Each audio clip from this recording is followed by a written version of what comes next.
कैसे कि एथेनॉल बनता कैसे है, अनाज को सड़ाकर, यानी जो हम अनाज फेंकते हैं ना उसी को सड़ा के एथेनॉल बना लिया जाता है। तो एक तो वेस्ट बचेगा हम लोग के यहाँ, दूसरा इसे गन्ना से बनाया जा सकता है।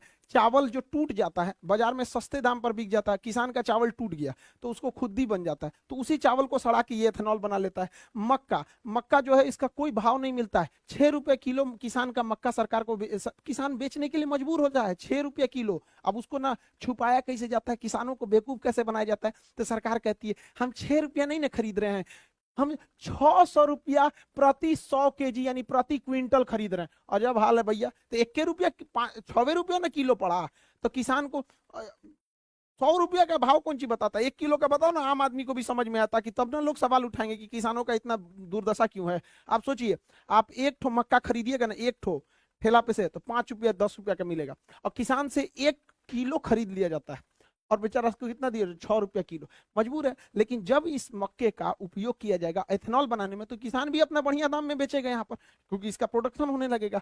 जौ जौ कोई बोलता नहीं है जल्दी हमारे यहाँ, पराली जो जला दिया जाता है, धान की भूसी जो होती है या फिर जो पुआल होता है जला दिया, तो उसे सड़ा के इथेनॉल बना लिया जाएगा। अब इतना एथेनॉल बनेगा तो रोजगार भी मिलेगा, और हम लोग जो पेट्रोल खरीदते हैं उससे अच्छा हम किसानों से खरीदेंगे। जो पैसा आज हमारा फॉरेन रिजर्व गल्फ कंट्रियों को जाता है पेट्रोलियम के भुगतान करने के लिए, वो पैसा हमारे किसानों के आ जाएगा, किसान आगे बढ़ेंगे, हमारे यहाँ उनके बाल बच्चे पढ़ेंगे, वो भी आगे बढ़ेंगे यहाँ पर, तो ये देश के लिए काफी अच्छा होगा।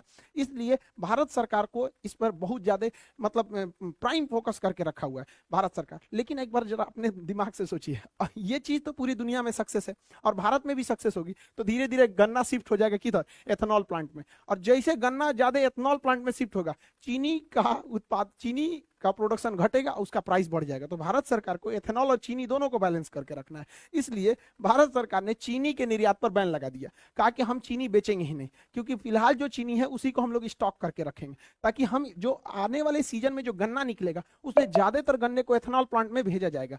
अब ज्यादातर को भेज देंगे, चीनी के लिए नहीं बचेगा। भारत में महामारी हो, पूरा भयानक, कम महंगाई है भारत में, चीनियों महंगा हो जाएगा यहाँ पर, इसलिए इस पे निर्यात पर रोक लगाया गया। हालांकि भारत में चीनी का प्रोडक्शन बहुत ज्यादा है, चीनी का प्रोडक्शन 35 मिलियन टन है हम लोग के पास चीनी का प्रोडक्शन, हालांकि इसका उत्पादन जो है वो 27 मिलियन टन है, यानी